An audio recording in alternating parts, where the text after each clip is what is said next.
Andrés y Antonio, vamos entrando en materia porque hay muchísimo que decir. La ley es tremendamente extensa y pues hay demasiadas cosas. Entonces, la primera pregunta que yo le comentaba a los compañeros que quería hacerte, Andrés, era de tu lectura de la ley, que la han vendido como la solución de todas las soluciones. Con esto nos va a llegar toda la inversión extranjera y vamos a solucionar la crisis del país. ¿Qué hay de positivo, si acaso, en esta ley que efectivamente vaya a cumplir ese objetivo? Bueno, lamentablemente no hay casi nada de positivo, ¿no? Para empezar, dicen que esta ley va a generar 2 millones de empleos, pero ni en la exposición de motivos, ni en los considerandos, ni en el articulado hay nada que hable del trabajo, del empleo. No hay nada que vincule, ni siquiera un estudio, un grafiquito, un análisis que nos diga, bueno, esta parte de la ley va a generar 500,000 empleos, esta otra parte va a generar 300,000. Estos proyectos están pendientes de esta reforma para que pueda llevarse a cabo la iniciativa y generar trabajo, empleo en el Ecuador. No hay ni una cifra con relación al empleo en toda la exposición de motivos. No se discutió sobre el impacto de las inversiones en el empleo en todo el desarrollo legislativo, en las comisiones respectivas. Es decir, no hay la famosa conexidad entre la atracción de inversión y el empleo, y peor, esta legislación con la atracción de inversiones. Así que es un cuento eso, es una manipulación del discurso, es una afectación a la credibilidad del propio gobierno con su gente, con su pueblo. Así que realmente elementos positivos para una ley con un nombre tan ribombante realmente no hay. ¿Qué pudiera yo rescatar de aquí? Quizás algunas intenciones de mejoras en, por ejemplo, el procedimiento notarial, algunas cosas que se quieren informatizar, digitalizar, quizás, ¿no es cierto?, recoger alguna intención por ahí en la parte de transformación digital, pero además es demasiado mediocre el planteamiento ahí. Ojalá tengamos la oportunidad de entrar a detalle, porque yo creo que hay que desmenuzar esta ley con detalle para todos quienes nos escuchan y que tienen interés en verdaderamente conocer el destino de nuestro país. Aquí se están reformando 18 leyes, se están reformando 18 leyes en un contexto de guerra mundial, de crisis del banano, de una absoluta precariedad del sector público y debilitamiento del Estado.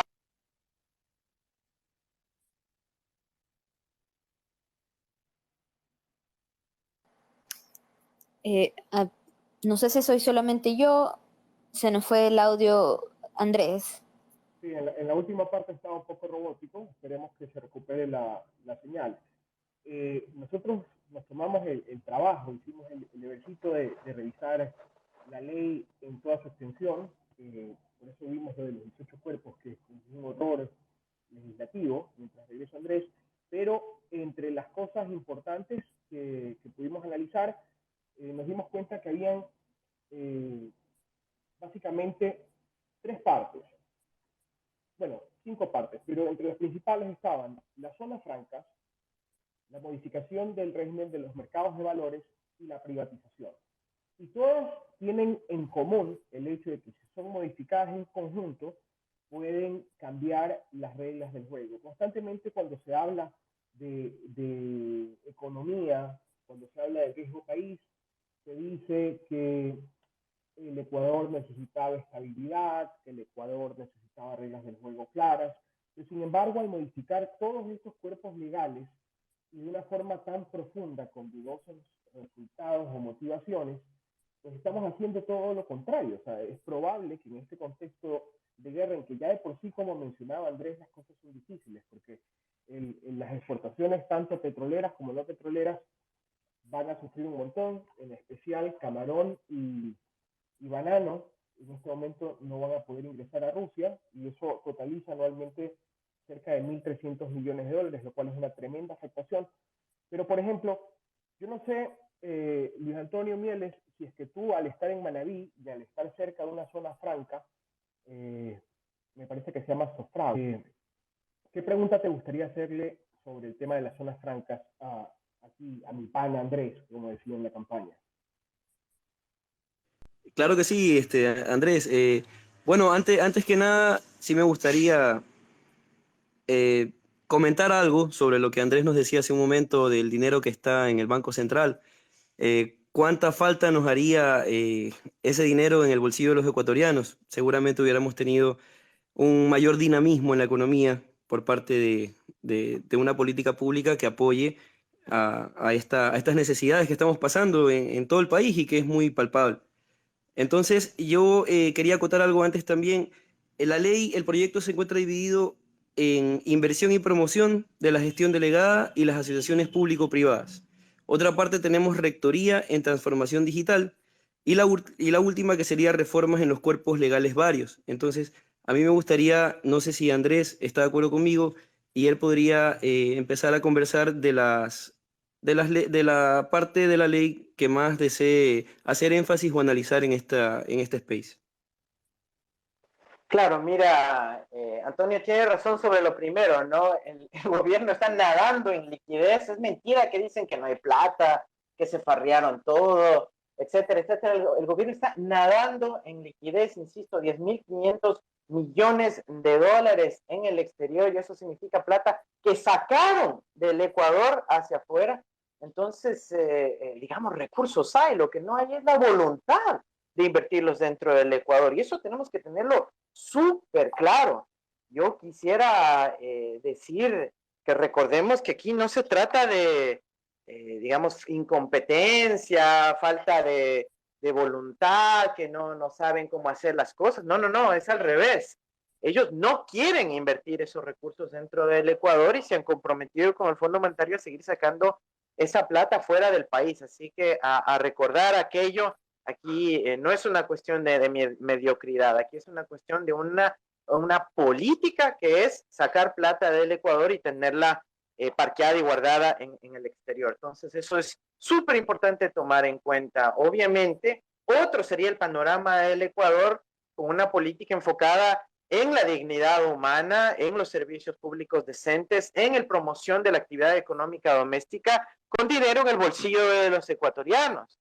Si una parte, por lo menos, de todo lo que se tiene afuera se invirtiera dentro de nuestro país, otro sería el dinamismo, otra sería la recuperación económica, como por ejemplo el 10% de crecimiento del PIB real que tuvo la Argentina el año pasado, ¿no? Entonces, aquí hay que tener realmente una política que esté comprometida con la gente, con nuestro aparato productivo, y no como pues es el proyecto de Lazo, que ni siquiera es trabajar para los sectores del capital productivo, del sector industrial, del sector agrícola, de la economía popular, de la gente que trabaja día a día, sean estos empresarios o empleados, sino que está básicamente, y este proyecto lo revela, orientado al rentismo financiero, a una política agresiva de financiarización, una política de transnacionalización de nuestra economía, la profundización del extractivismo con medidas de corto plazo y el bobo aperturismo importador, es decir, todas las maneras posibles de cómo seguir sacando dólares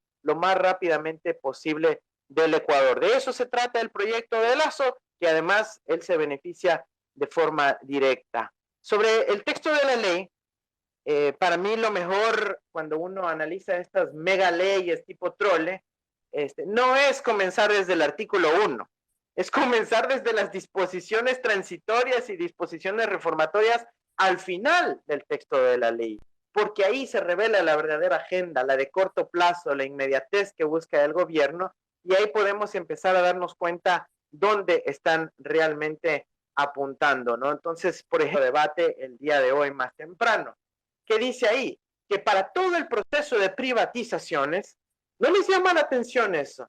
Lo que están diciendo es básicamente que para privatizar se puede hacer a dedo, sin tener que cumplir los procedimientos de concurso como se establecen para el resto de contrataciones del Estado y con el Estado. Entonces, esto inclusive incumple acuerdos a nivel internacional que tiene el Ecuador relativos a transparencia para concesiones o servicios delegados del sector público. Entonces, realmente vemos ahí una de las intencionalidades escondidas. Y si podemos seguir en la línea de las privatizaciones, vemos que además están convirtiendo lo que se llama la excepcionalidad en norma. ¿Cuál es el antecedente aquí? En nuestra Constitución tenemos una serie de sectores estratégicos, como el petróleo, la energía, el tema del agua, el tema de la biodiversidad y algunos ejes claves de infraestructura, en donde por excepción, es decir, en casos ya de límite, en donde el Estado tal vez no tenga la capacidad propia para gestionarlos, entonces por excepción se permite delegarlos o al sector privado o a la economía popular y solidaria. ¿Qué están haciendo en esta ley? Convirtiendo esa excepción en regla general. Eso viola la Constitución, porque evidentemente el espíritu del constituyente era que solo en los casos límite se pueda delegar y lo demás lo gestione directamente el Estado. Ahora dan la vuelta y dicen todo es privatizable y es más, hacen que sea privatizable como con un proceso a la carta. No sé si han visto, pero por ejemplo, si revisan el artículo 48 del proyecto aprobado el día de hoy, dice privatización a la carta. Es decir, no es lo que el Estado diga, ¿saben qué? Ya no puedo, ya no avanzo con la gestión de los puertos o los aeropuertos, ya no avanzo con la gestión de, qué sé yo, las reservas biológicas del país, los parques nacionales, y eso sí los voy a delegar al sector privado. No, no, no, no, no, es lo que desee el sector privado. Entonces el Estado se queda sentadito, viene el sector privado y le dice, vea, yo quiero que privatice la energía eléctrica, la transmisión, yo quiero que privatice esta partecita del negocio y usted quédese con el hueso. Y ahí el Estado está obligado a avanzar en el proceso de gestión delegada, es decir, privatización, en el que además incluye hasta reembolso por los estudios que ha hecho el sector privado para buscar esta privatización. Y luego viene lo terrible, que es la famosa compensación del Estado. Entonces, se logra la supuesta privatización, pero la misma ley dice que luego el Estado le va a seguir subsidiando a la empresa privada que se llevó el negocio del Estado. Y además sin concurso público. ¿Qué tipo de Ahí, negocio es esto? Andrés, ahí yo te quería pedir una aclaración, si puedo, y discúlpame que te interrumpa. Y es, los asambleístas que defendieron la ley, entre otras cosas, hicieron énfasis en que esta no era una ley que iba a privatizar, sino que hablaban de la famosa alianza público-privada. ¿Por qué no es una alianza público-privada como ellos lo han definido? Porque la alianza público-privada, bien definida, bien armada, es parecida al esquema de empresa mixta, en donde ganan ambas partes, en donde se emprende un nuevo negocio, ¿no es cierto? Por ejemplo, algo que no existe en el momento, ¿no es cierto? Un complejo petroquímico, quizás una nueva gran hidroeléctrica, quizás un proyecto tecnológico que requiere insumos del exterior, una industria básica que no tengamos en el país como la del aluminio, y digamos, bueno, vamos a hacer esto juntos. Eso es una alianza público-privada, donde se constituye una sociedad de capitales, tanto del Estado como del sector privado, generalmente bajo la figura de empresa mixta, pero puede tener otra figura también, y de ahí se emprende y se comparten perfectamente los beneficios. Eso es muy diferente a decir, no, las inversiones anteriores que ya tuvo el Estado, servicios que están operando regularmente, ¿ya? Eso es lo que se va a enajenar o delegar.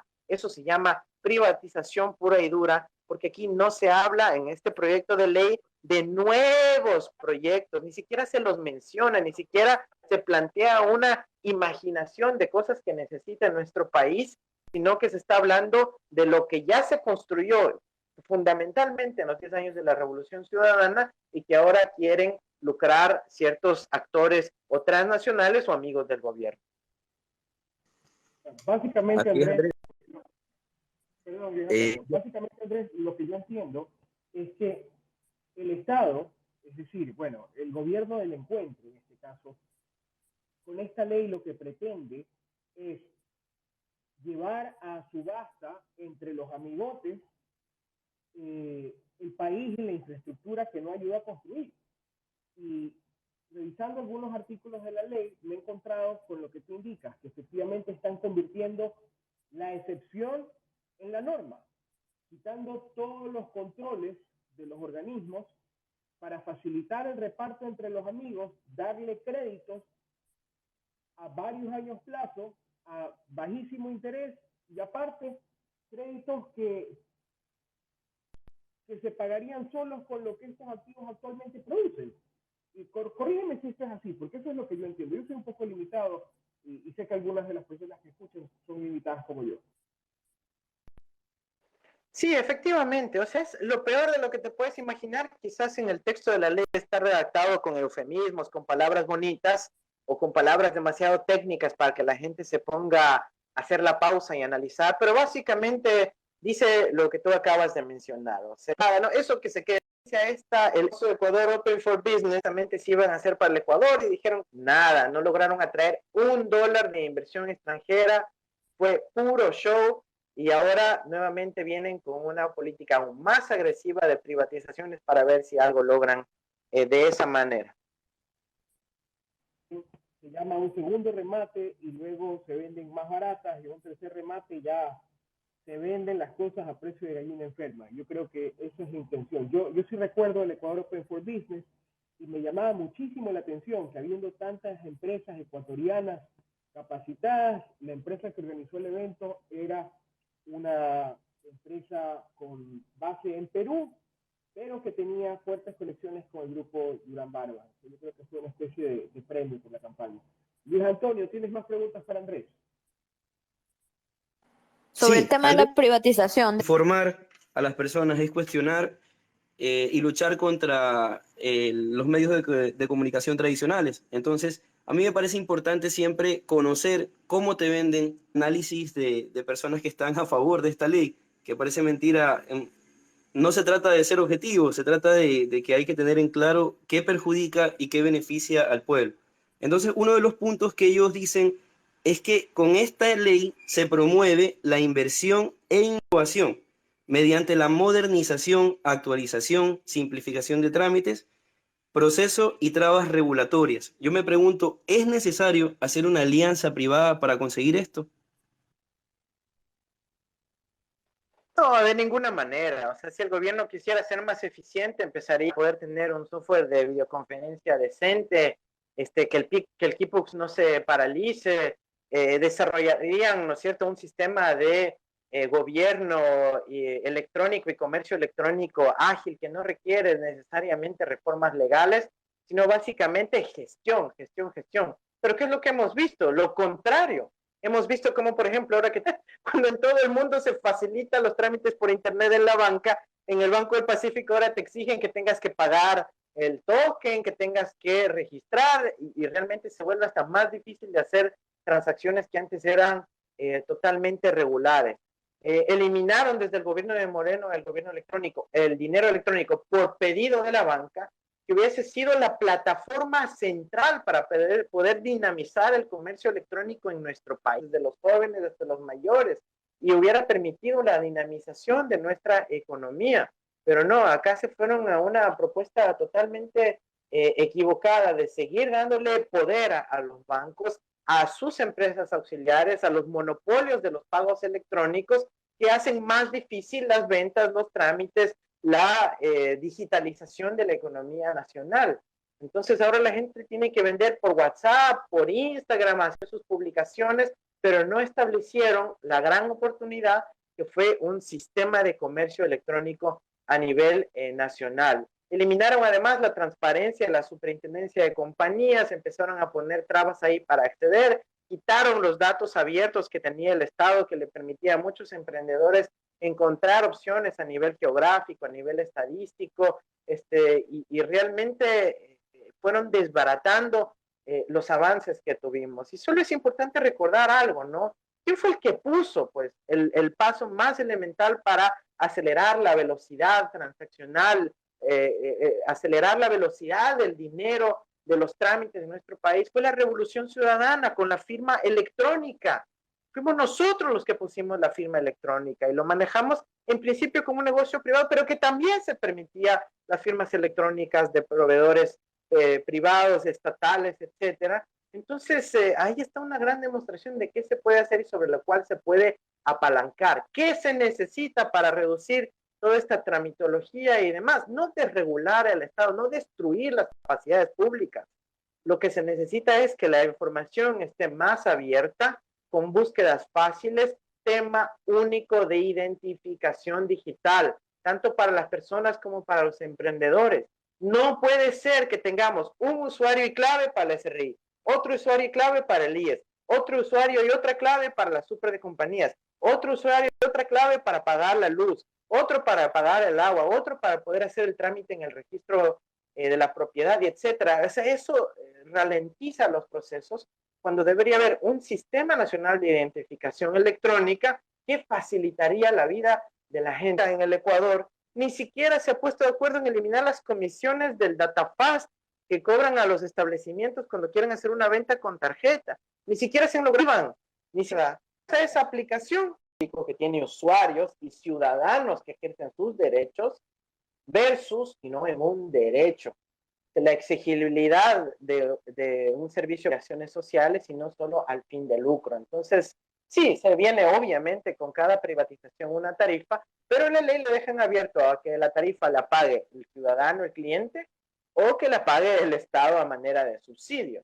Entonces, bueno, ¿cuál es el chiste de la privatización si igual va a terminar pagando el Estado o la sociedad de manera indirecta? Y el chiste es el lucro para quienes se llevan el contratito de la privatización, ¿no? Ya está todo construido, ahora sí déjenme yo gestiono.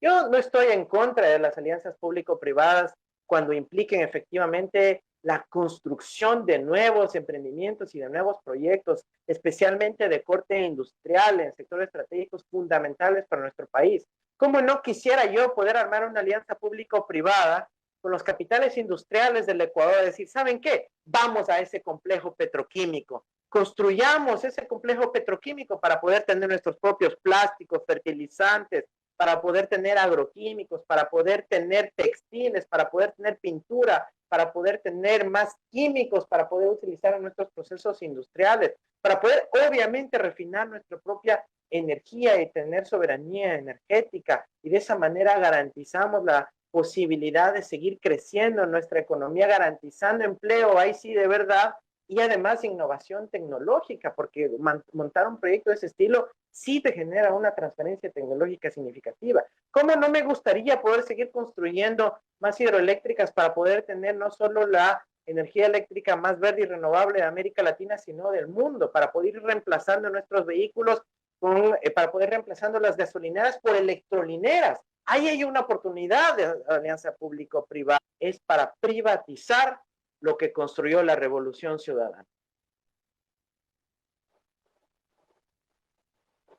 Claro, y en ese sentido un poco se desnaturaliza además todo el sentido del Estado, que presta un servicio público es para que todo el mundo tenga acceso indistintamente del lucro. Entonces, claro, ahí nos vamos a ver afectados todos. Yo creo que para ir un poco cubriendo como por temas los más importantes, no sé si podríamos hablar un poco de este tema de las zonas francas, que un poco ya lo topamos, pero primero que nada, antes del gobierno del presidente Correa había un régimen de zonas francas donde cada cosa que estaba era zona franca, las florícolas era zona franca, había hospitales que eran zonas francas. No sé si nos comentas un poco, Andrés, cómo era antes y cómo se lo cambió, porque lo que yo entiendo es que esta ley lo que quiere es volvernos a ese régimen de que cualquier cosa es zona franca, que es, o sea, que desnaturaliza la lógica de atraer inversionistas extranjeros tiene la zona franca realmente. Nuevamente aquí se trata de negocios privados, ¿no? De los amigos que quieren lograr básicamente exoneración de impuestos para los próximos 20, 40, 50 años, qué sé yo, a partir de este régimen de zonas francas. Sí, miren, recordemos las leyes de Moreno, las leyes Trole que impulsó Lenín Moreno, donde generaban esos mega incentivos de 20 años por venir a invertir en el país, no pagaban nada de impuesto a la renta. ¿Cuánta inversión extranjera trajeron? Nada, nada. Tuvimos, de hecho, los peores niveles de atracción de inversión extranjera en ese gobierno de Moreno y también en el primer trimestre, según la estadística del Banco Central. Es decir, el gobierno de Lasso, que siguió al de Moreno, en un continuismo, ha sido el peor trimestre de atracción de inversión extranjera de la historia más reciente del Ecuador. ¿Por qué? Porque no hay crecimiento, porque no hay oportunidades económicas, porque el ecuatoriano no tiene dinero en su bolsillo. Entonces, aquí no es que están hablando de recuperar la economía, que lo pudieran hacer con esos 10.500 millones de dólares que hablamos hace un ratito, sino que pudieran hacerlo si es que hubiese decisión política de exigir a que las élites y ciertas familias pudientes del Ecuador, que según el último boletín de balance de pagos del Banco Central, en la posición de inversión internacional, el sector privado reporta tener, ahora oigan esta cifra, 50.000 millones de dólares en el exterior, en bonos, en papeles, en depósitos de dinero y en otras operaciones en el exterior, de los cuales los bancos son 8.000 millones. Eso nos deja que las familias adineradas y ciertas empresas tienen 42.000 millones de dólares. Esto aumentó frente al año pasado. Es decir, la plata está saliendo del Ecuador en vez de que se esté atrayendo la misma. Desde junio del 21, es decir, básicamente desde que entró Lazo, han salido más de 900 millones de dólares. Y ahora estamos llegando a una cifra de 50.000 millones de dólares en el exterior, la mitad del PIB del Ecuador. Entonces, yo no sé si es porque esas élites, esos pocos pudientes del Ecuador le dicen y le plantean una especie de chantaje al gobierno que se deja chantajear con todo gusto y le dice, a ver, si quieres que yo traiga la plata, tienes que darme exoneración de impuestos para siempre. ¿Y cómo le hacemos eso? ¿Pero cómo puedo vender eso a la población que nunca vas a pagar impuestos, ni IVA, ni renta, ni nada? No, pues crea una zona franca, pues. Ah, chévere, buena idea. Pero tengo que planificar la zona. No planifiques nada de las zonas francas. Solo ponga ahí en la ley que si es que un privado te pide que se cree una zona franca, se puede crear en cualquier parte del territorio nacional. Dicen Galápagos, en Galápagos. Si es cerca de un puerto, cerca de un puerto. Si es al ladito de un aeropuerto, le pones ahí. Si es en el centro de la ciudad, también se vale. Cuando nosotros tuvimos una planificación de lo que se llama las zonas especiales de desarrollo económico, articuladas a nuestra constitución y a nuestro plan de desarrollo, que decía, a ver, ¿qué le interesa al Ecuador? Ok, una refinería del Pacífico, vamos. Ahí sí hagamos una zona especial de desarrollo económico con incentivos, con beneficios y todo. Pero ¿le interesa un negocio de maquila, tal vez una frontera? Tal vez no. No vamos a eso. Para un hospital privado hacer una zona franca, la verdad no vamos hacia allá. ¿Qué nos interesa? ¿Una ciudad del conocimiento? Perfecto, ahí sí vamos a atraer la alta tecnología, las transnacionales del conocimiento. Vamos, ahí sí montemos una zona especial de desarrollo económico. Es decir, tenía una lógica de planificación en función de los intereses del Ecuador y de su gente, y no de la oportunidad de lucro y rentismo que puedan tener algunos amigos nuevamente del gobierno que van a estar pidiendo zonas francas, ¿no es cierto?, por todo lado y en cada momento. Eso es realmente peligroso, porque así como nos preocupa, ¿no es cierto?, el aumento del extractivismo con concesiones mineras, petroleras y de toda índole, ahora también van a concesionar el territorio nacional a través de zonas francas en donde simplemente nadie va a pagar ningún tipo de impuesto en esos territorios. Y solo para que tengan una pista, las zonas francas del periodo previo a la Revolución Ciudadana están categorizadas por Alemania como paraíso fiscal, las zonas francas ecuatorianas, solo para que tengan una idea de la magnitud de evasión que ocurre en las zonas francas. Así es, Andrés, y un punto importante que tú lo mencionabas al inicio es que no hay por ningún lado de la ley un incentivo para los trabajadores. No hay una protección a los derechos de los trabajadores, no hay algo que indique que esa creación de oportunidades, entre comillas, pueda fomentar el empleo digno, pueda darnos garantías de que vamos a tener una estabilidad o una mayor estabilidad a todo el pueblo ecuatoriano. Y todo este, Nada sobre los trabajadores, nada sobre el empleo, ni una cifra, ni un dato, ni un beneficio laboral, ni una prohibición de despido, ni una obligación de capacitación, de poder generar transferencia de tecnología, de conocimientos para los trabajadores, nada de que si va a traer inversión de afuera, bueno, pues que capaciten a trabajadores ecuatorianos, nada de eso, nada, el trabajador está por fuera de la inversión. Este es un proyecto de ley absolutamente rentista, pensado en cómo sacar la plata del Ecuador y no cómo inyectar conocimiento o dignidad y empleo para los trabajadores. No hay nada de aquello y es muy importante tomar en cuenta. Cuando decía Antonio al inicio que cómo se vende esta ley en los medios, hablan de los 2 millones de empleos. ¿Dónde está? Pues en la ley. Muéstrenme el artículo, o por lo menos la exposición de motivos que dice qué parte de cada artículo o qué proyectos van a ser incentivados con cada artículo y cómo se va a generar los 2 millones de empleos. ¿Cómo se desagregan esos 2 millones, pues? ¿Cómo se dividen esos 2 millones? ¿Dónde está el millón aquí, los 500,000 acá? No hay nada de eso, no hay nada para los trabajadores aquí, es simplemente la extracción, nuevamente el saqueo. Y algo muy importante, compañeros, aquí no hay derechos para los trabajadores, pero hay derechos para el capital y sobre todo el capital transnacional.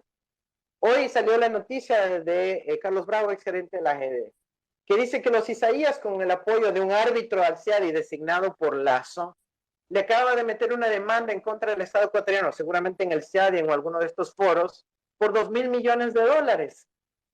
¿Y quién ha sido el abogado de los Isaías? El mismo abogado de Lazo. ¿Y dónde tienen los Isaías su plata? En Dakota del Sur. ¿Dónde tiene Lazo? También allá. Aquí hay algo que investigar seriamente. Esto no puede pasar desapercibido. Y es triste porque si quieren aprovecharse de la institucionalidad nueva esta, de las delegaciones público-privadas o privatizaciones que están en esta ley, establecen que la solución de controversias se dará en el arbitraje internacional.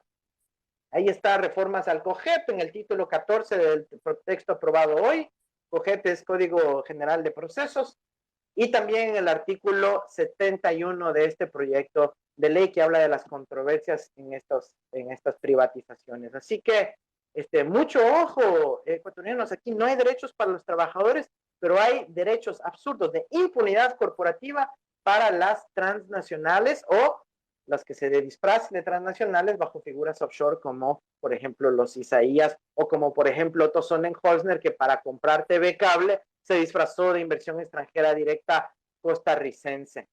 Entonces, pongámosle atención a estas cosas. Yo creo que es momento de evaluar seriamente qué están queriendo hacer con nuestro país, en donde la gente realmente está en una situación muy apretada y sin embargo están pensando aquí en el business, ni siquiera en ayudar a los sectores productivos que están en una situación difícil, sino solo en este sector rentista que busca sacar dólares lo más pronto posible del Ecuador. Yo creo también, compañeros, y saludo a compañeros y compañeras asambleístas que les veo conectadas también en el space, yo creo que hay que también exigir una evaluación desde ya de la Ley de Desarrollo Económico aprobada el 26 de noviembre, que están habiendo los esfuerzos para derogarla, pero mientras tanto está vigente y ya han pasado, ¿no es cierto?, más de un trimestre y ya tiene que empezar a evaluarse si tanta maravilla que se dijo con esa Ley de Desarrollo Económico,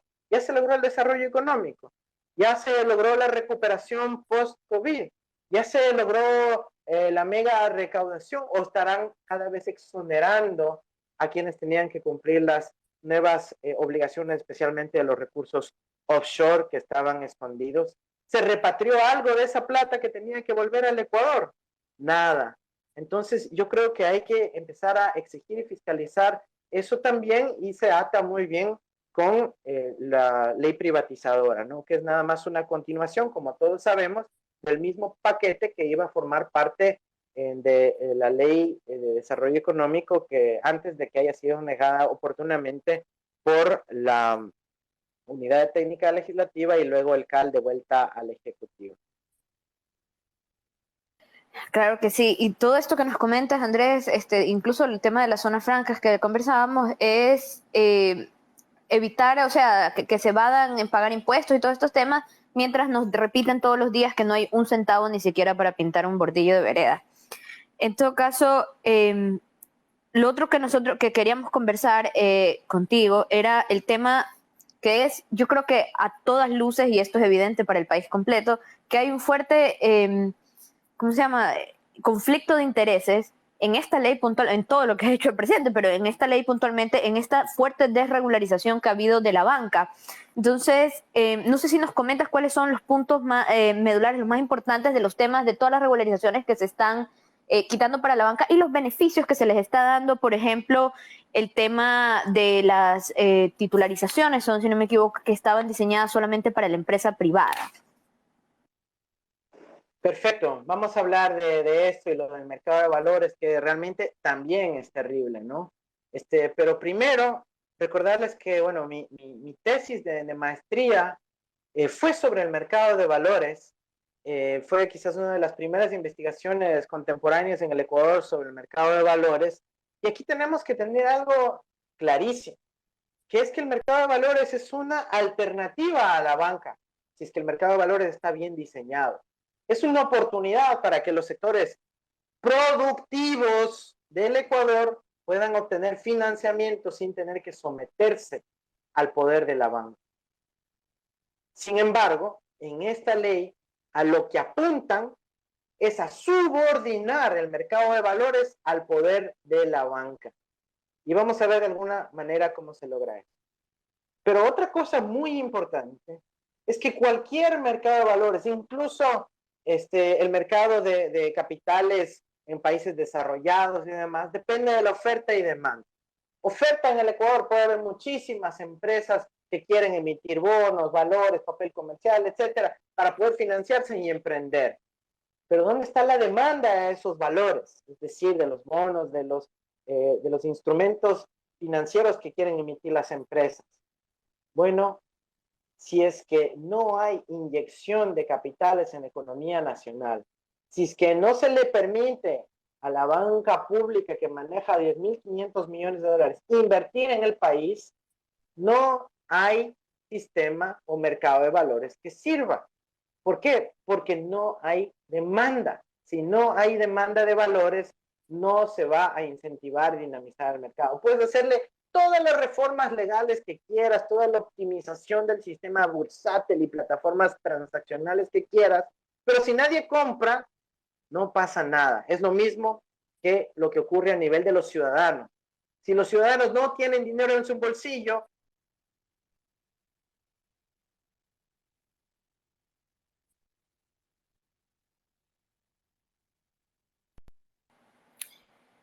Se nos fue el audio de Andrés. esto es Ahí está. muy importante tener en cuenta en términos generales. Así que plata tiene el Ecuador y yo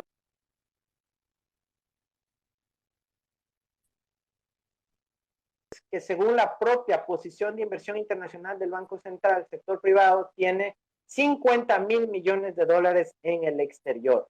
Esa cifra nunca la revela la prensa financiera, la especializada, y cuando la publica el Banco Central, la esconden en una esquinita de la información estadística de la balanza de pagos. Pero ahí está el potencial de nuestra economía. Sí hay recursos, lo que se necesita es decisión para lograrlo.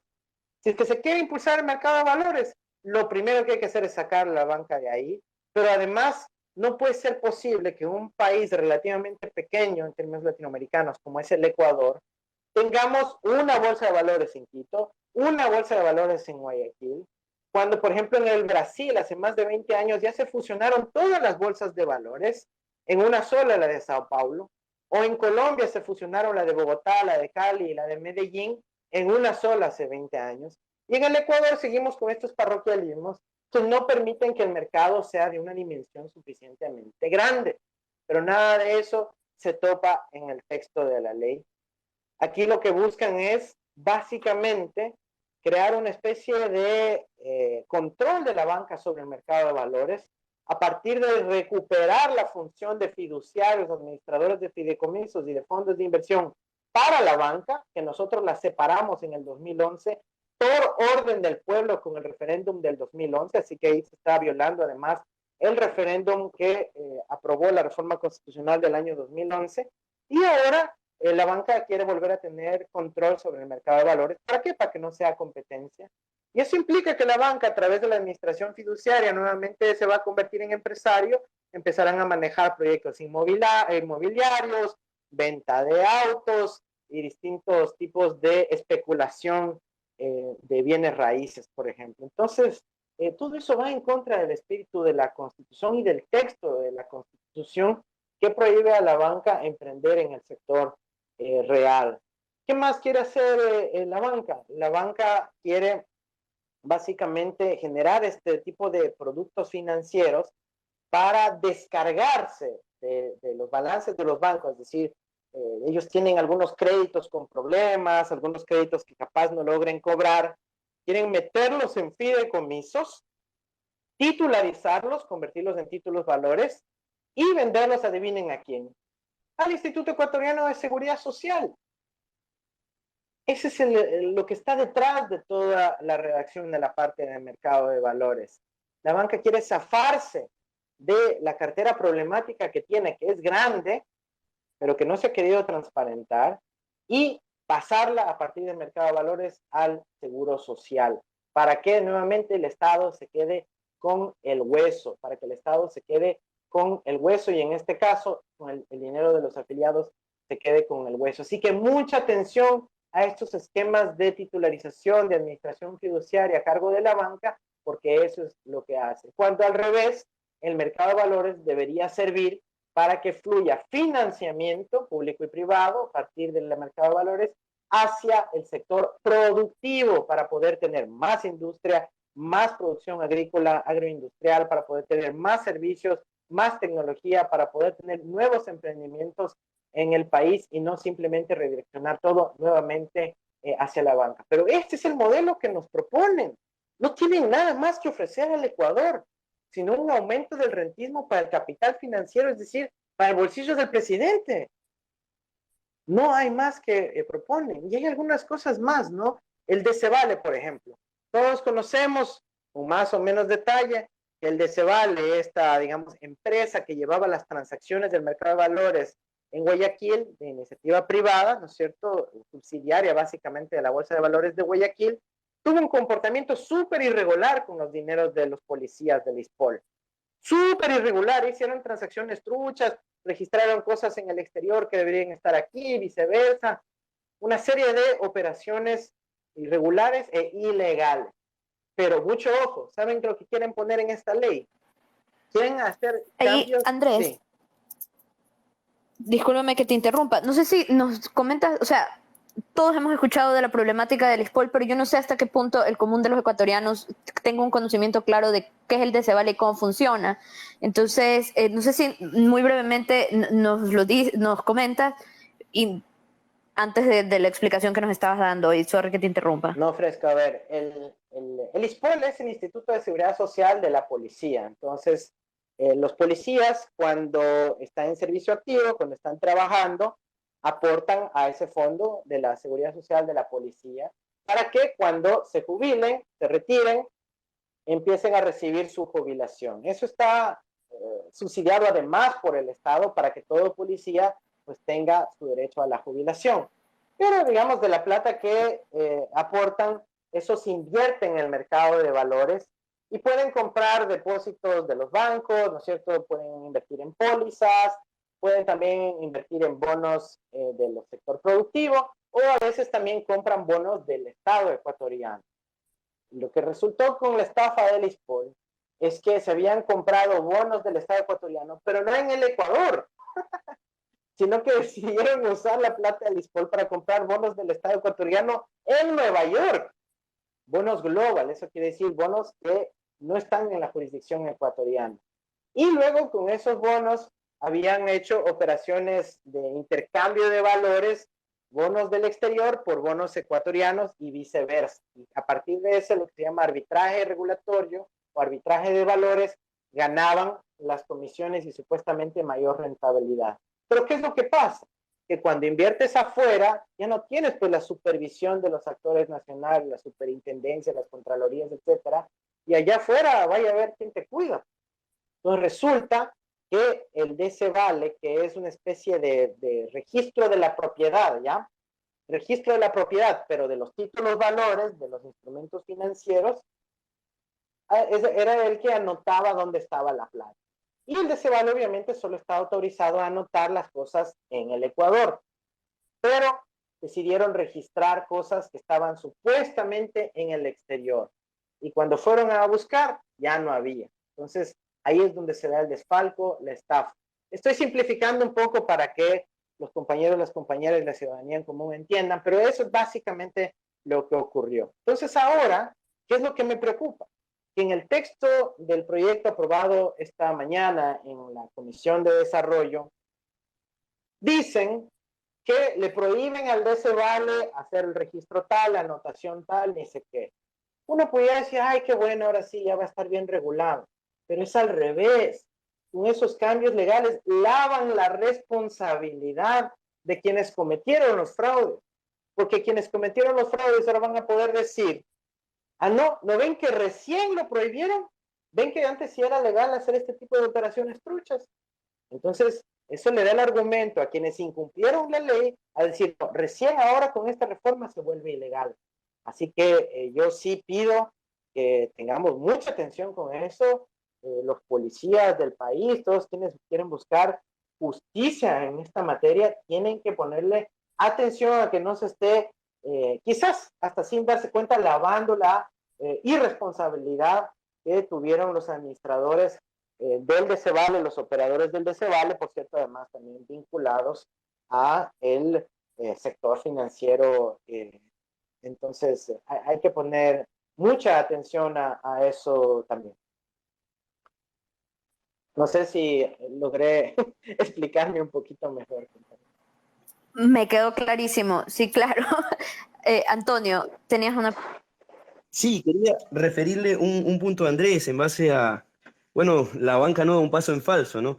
Y yo tengo una preocupación, Andrés, porque resulta que a partir de la pandemia, las políticas de clasificación de cartera se hicieron un poco más flexibles, es decir, los créditos ya no vencen en los días que vencían antes. Lo que hicieron fue ampliar el vencimiento de estos créditos, por ejemplo, a 60 días para que una cartera no sea vencida. Entonces, ¿qué me preocupa a mí? Que detrás de todo esto hay una morosidad oculta en todo el sector financiero. Las cifras son bonitas, morosidades controladas a pesar de la pandemia, pero la realidad es que el pueblo está pasando por problemas de falta de liquidez para pagar sus obligaciones. Entonces, detrás de esta titularización de las obligaciones vencidas que podría llegar a ser la banca, y no me quedaría duda, estaríamos desprotegiendo al sector cooperativo. ¿Por qué? Porque ellos seguramente no podrían hacer esto y el gobierno solamente se ha preocupado por solucionar temporalmente un problema que debería ser tratado con mucha más responsabilidad. Absolutamente, y no será la primera vez. En la ley de defensa de la dolarización, también aprobada por Creo y Moreno, se logró, se buscó y se logró, digamos, arrinconar al sector cooperativo. ¿Por qué? Porque todos sabemos que el sector cooperativo al final se convierte en una competencia de los banqueros. Y además está bien, pues. El sector cooperativo, que si bien no es perfecto, tiene otros principios, otro tipo de gestión medianamente más solidario, un poquito más democrático, un poquito más de control social, en donde se pueden generar alternativas mucho más, además, ancladas en lo local, que la gestión de la banca, que lo que hace es extraer riqueza y generar despojos permanentemente. Entonces, ahora ocurre lo mismo. En ese punto no anoté el número del artículo, pero creo que es cerca del 140 por ahí. Le quitan nuevamente funciones al sector financiero popular y solidario, es decir, le quieren seguir reduciendo la mínima expresión y como bien apuntas, no le dan la oportunidad al sector financiero, al sector cooperativo, al sector financiero popular, perdón, al sector cooperativo, de tener, por ejemplo, administradoras fiduciarias. Eso es privilegio de solo los banqueros. Cuidado se les ocurre a los cooperativistas querer también tener su rol en el mercado de valores. ¿Y qué hace eso? Pues como tú bien dices, les permite sacar su cartera que tiene problemas por la razón que mencionaste, pasársela al seguro social y las cooperativas en cambio se tienen que guardar la cartera con problemas ahí para siempre. Que no está mal, eso debería ser todo el sistema financiero. Es los bancos los que no deberían tener el privilegio de zafarse de la cartera pasándole el hueso al Estado. Yo quisiera aprovechar esta parte del sistema financiero para sí llamar una alerta a los ecuatorianos. Ya basta de que nos quieran ver la cara con el tema de las tasas de interés. En cada ley intentan volver a meter lo de la liberalización de las tasas de interés. ¿Qué quiere decir liberalización de las tasas de interés? Básicamente subir las tasas y que el Estado no pueda establecer las tasas máximas. ¿Ya? En el artículo 144 del proyecto aprobado esta mañana, solo pone tasa máxima para el microcrédito social que le llaman, solo para ese segmento. Pero eso significa que las tarjetas de crédito, el crédito productivo, el crédito educativo, el crédito de vivienda, no va a tener límite, no va a tener una tasa máxima. Festín para la banca, pues. Díganme, ¿qué tiene esto de fomento a la inversión? Si quienes invierten son los del sector productivo y a ellos les quitan las tasas máximas. Es decir, que van a tener que pagar tasas de interés más altas. ¿En dónde se ha visto que el fomento a la inversión es subiendo las tasas de interés? En ningún lado. Por esto este proyecto no tiene sentido para la atracción de inversiones. Esto afecta a los productores de nuestro país. No se dejen comer cuenta ahí porque veo otra parte de la ley en el 136 y en el 133 del proyecto aprobado esta mañana que dicen, no, es que ahí sí está la parte de tasas de interés máximo. Pero tiene que leerse en concordancia con el 144 que dice que la única máxima es la del microcrédito social. Entonces, ojo con eso, ecuatorianos. Ojo con eso, compañeros y compañeras. Nuevamente quieren subir las tasas de interés. Pero ¿qué más hay aquí? Terrible, lo de siempre, exonerar el pago de cualquier tipo de impuesto a la especulación financiera que venga de afuera. Dice, si uno de afuera viene a especular en el mercado de valores en la bolsa ecuatoriana, no tiene que pagar ningún tipo de impuesto, ni a la renta, ni a la salida de divisas, ni nada de eso. Primero que eso estaba vigente para las inversiones que vengan por lo menos 6 meses a quedarse y en algo contribuir al país. Pero ahora pueden venir un día y se van a ir otra vez y eso genera lo que se llama inestabilidad financiera, los capitales golondrinas. Científicamente demostrado que lo único que hacen es causar crisis, porque la gente se ilusiona con que venga el nuevo capital, hacen alguna inversión y pasado mañana dicen, no, ya me voy, puta, pero yo invertí, salado, entonces te toca vender con descuento, te toca vender a un precio mucho más bajo y eso empieza a desencadenar problemas de crisis.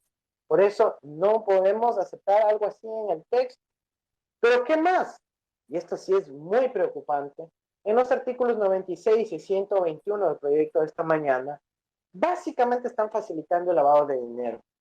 Porque dicen que los bancos van a poder transportar libremente, ellos lo ponen ahí por excepcionalidad, pero la excepcionalidad la convierten en la regla, el dinero físico. Antes esa era solo una función del Banco Central. ¿Para qué? Para que el Banco Central controle los flujos de dinero físico que entran y salen de los bancos, pues. Sobre todo los billetes de A100. Pero ahora dicen, no, que los bancos solitos van a poder mandar ese dinero al exterior. ¿Para qué será? Pues? O traerlo también de afuera. Pero fundamentalmente es para poder mandar. ¿Para qué será? Entonces, eso hay que ponerle mucha atención. En el texto, como ya uno sospecha, ellos pusieron, pero ojo que los bancos, y en el texto dicen, ¿no? Los bancos tendrán que cumplir la ley para prevención de lavado de dinero para esta operación. Como que poniendo ese texto en la ley ya no ocurre el proceso. Obviamente, pues que tienen que cumplir eso si está en la ley. ¿Por qué redundan? Porque quieren decorar a ese articulado. Pero realmente es un riesgo para la economía nacional y nuevamente alimenta pues estos grandes problemas que tiene ahora el Ecuador en materia de seguridad, que es que no se está controlando la parte financiera de los carteles, los quienes están ejecutando operaciones de lavado de dinero en nuestro país. Así que ahí, si es que quieren realmente respetar las buenas prácticas a nivel internacional, tiene que preservarse la función del Banco Central para pues controlar la distribución del efectivo de esa manera. Y algo más, y es que en el resto del mundo se está tendiendo hacia la transparencia del sector financiero, tanto en la ley de defensa de dolarización como en esta ley, declaran que las auditorías y las calificaciones de riesgo son secreto, que no se pueden comunicar a los ciudadanos. O sea que yo tengo la plata en un banco ecuatoriano y no puedo saber los detalles de la calificación de riesgo, no puedo entrar a ver si le hicieron una auditoría al banco, a ver si está con problemas, no. En todo el mundo eso se publica para otorgar información a los inversionistas y depositantes, y aquí lo declaran reservadas. Pero si hasta en Panamá la información de auditoría de Banisi es transparente, y en el Banco de Guayaquil en Ecuador, la auditoría del Banco de Guayaquil está protegida por 15 años, de que no pueden hacerla pública. Entonces, ¿qué se están escondiendo? ¿Por qué no están a favor de la transparencia del sistema financiero nacional. Y nuevamente todo esto se resume en qué proyecto de país le está ofreciendo Lazo al Ecuador. Ninguno. No hay un proyecto de país aquí. No hay nada de desarrollo. No hay nada de desarrollo de política industrial, agrícola. Tú tienes un sector entero en crisis y dices, no es mi problema, ahí que vean cómo hacen. ¿Cómo va a decir eso? Tiene que liderar al Ecuador, tiene que ofrecer un proyecto histórico para nuestro Ecuador. Tenemos algún derecho a soñar, a que nos digan qué futuro va a ser posible. No hay nada de eso aquí. Aquí están excluyendo a todo el sector industrial, agrícola, productivo, de economía popular de nuestro país, a los ciudadanos, a los consumidores, a todo el mundo. Y lo único que buscan es el rentismo y la especulación para la banca, la transnacionalización de la economía, en algunos casos transnacionales de verdad, en otros transnacionales de mentira de los amigos del gobierno, la profundización del extractivismo, eso sí, saca lo máximo que puedes para poder luego mandar la plata afuera y tenerla depositada afuera, y el bobo aperturismo importador. Así es, Claro que sí. Dale, dale, Antonio. perdón. Así es, Andrés. Absolutamente todo lo que hemos analizado esta noche, concordamos con que no hay ningún beneficio De para generar los mayor ciudadanos de a pie. valor agregado, una verdadera ecosistema de innovación abierta. No está planteando nada para el Ecuador en términos de un proyecto de desarrollo. Solo se está planteando una agenda que está orientada al bolsillo de Guillermo Lazo y de sus amigos de gobierno. Así es, Andrés, como te mencionaba, no hay un solo análisis que hemos realizado que fomente o cambie la situación del ciudadano de a pie. Entonces, está claro que solamente están beneficiando a un cierto grupo de poder. Muy interesante y parece mentira, pero va ligado un tema financiero, económico, hacia la seguridad del país. No podemos dejar en estos momentos, con lo que estamos viviendo, no podemos dejar una puerta abierta para el lavado de activos. O sea, es lo último que deberíamos de fomentar en el país. Y también recordar, Andrés, de que la, este dinamismo de la economía que queremos obtener a través de las plataformas digitales para las transferencias de efectivo, para el manejo de dinero, no puede estar lleno de comisiones y de comisiones que tengan que pagar todos los usuarios por utilizar servicios electrónicos que deberían de ser gratuitos. Los monopolios de Banred, los monopolios de DataFast, son cosas que no se combaten desde ningún aspecto y en realidad afectan mucho a toda la ciudadanía. Sí, bueno, los monopolios estos, Banred, DataFast, uno a veces dice, bueno, ¿qué serán esas empresas privadas? No son empresas privadas, son simplemente subsidiarias de los bancos. DataFast le pertenece al Banco Pichincha, creo que también al Banco de Guayaquil. En el caso de Banred también, ambas entidades tienen la mayoría. Entonces, ahí está la respuesta, ¿no es cierto? Digamos, una economía orientada básicamente al sector bancario. Mira, en el caso de la crisis del banano, el gobierno, el señor Lazo, hasta puso a un consejero ad honorem, que es Juan José Pons, recordado político de la era neoliberal de los 90, para ser el asesor y el consejero específico del tema banano. ¿Alguien le ha escuchado hablar a ese señor? ¿Alguien le ha oído que diga pío en esta crisis del sector del banano? ¿Hay alguna propuesta en beneficio de los pequeños productores de nuestro país? Y tiene un consejero ad honorem específicamente para el sector banano. Entonces, aquí hay todo el sector productivo, todo el que tiene que ver con la vida real, ¿no es cierto? La vida donde hay trabajadores, donde hay consumidores, donde hay ciudadanos, donde hay gente que la suda, está ignorada. Solo hay atención y este proyecto es la mayor claridad y revelación de ello para donde se puede lograr rentismo, extracción, financiarización de todo. Entonces, eso es lo que nos ofrece tristemente este proyecto y este gobierno. Yo creo que esta ley no debe ser aprobada. Yo creo que la Asamblea puede tener iniciativa propia en términos de una legislación de simplificación de trámites en materia notarial, en materia digital, tranquilamente, pero los peligros que se plantean para nuestro país en convertir, digamos, de un proceso que está en nuestra Constitución, que es de desarrollo, de buen vivir, de dignidad, de servicios públicos dignos, de una infraestructura para el desarrollo, para la producción, para el empleo, para los ciudadanos y las ciudadanas, termina siendo para poder sacar dólares del Ecuador. Eso no debemos dar viabilidad si es que somos patriotas, si es que queremos a nuestra patria, si es que todavía le apostamos al futuro de nuestro país. Claro que sí, Andrés. Muchas gracias. Yo quería hacerte una última pregunta sobre un tema puntual, porque realmente para escucharlo todos y después le vamos a dar micrófono No, a las personas, no, a los. Sí, dime. no soy espía ruso, si esa es tu pregunta.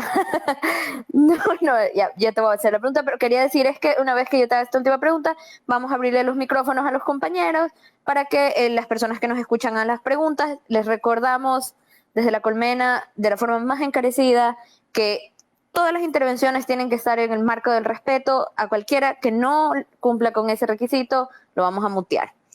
Entonces, mi última pregunta era, porque además es tan extensa esta ley, tiene tanta información, entre las otras varias cosas que están pretendiendo hacer, porque le quieren entregar pues playas y bahías a las camaroneras, le quieren que los porcentajes de los accionistas de la empresa, mil cosas.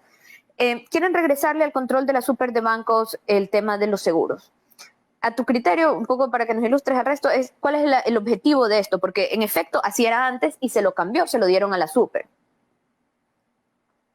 Claro, mira, es el tema nuevamente del referéndum del año 2011. Sí se acuerdan de ese referéndum, ¿no? Tal vez muchos lo olvidan. Fue ese referéndum clave en donde se discutía la reforma al sistema de justicia, pero también algunos cambios puntuales al texto constitucional. Y uno de esos decía que la banca tiene que ser banca, solo dedicarse al financiamiento, no a tener otros negocios por un ladito. ¿Sí? Y se separaba a los medios de comunicación de la banca, al sector del mercado de valores de la banca y a los seguros de la banca. Y ahora ignoran un resultado de un referéndum nacional para poder nuevamente tener control sobre aquello. ¿Por qué pasaron los seguros allá? No solo por el tema de, digamos, la separación de la banca y los seguros como un negocio que no debe ser manejado por los banqueros, sino que además los seguros tienen importantes cantidades de liquidez, es decir, de dinero, que recaudan de los usuarios, de sus clientes, ¿no es cierto? Cuando uno paga una póliza de seguro, tiene seguros, la empresa aseguradora tiene que ir recaudando y los va guardando en lo que se constituyen o se llaman o un robo. La aseguradora tenga plata con la cual pueda devolver lo que corresponde al usuario o al cliente afectado. Perfecto. Entonces, estas reservas técnicas son grandes, son centenas de millones de dólares. Y si es que esas reservas técnicas son manejadas por empresas aseguradoras que son meras subsidiarias de la banca, pues ¿dónde van a tener ese dinero? En la banca.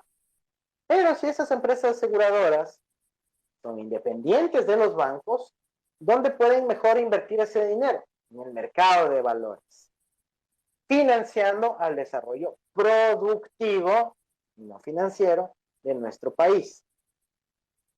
Por eso, lo óptimo era pasar los seguros a la Superintendencia de Compañías, Valores y Seguros para que empiecen a haber sinergias, es decir, que empaten los intereses de las aseguradoras con el sector real productivo, no con el de los banqueros.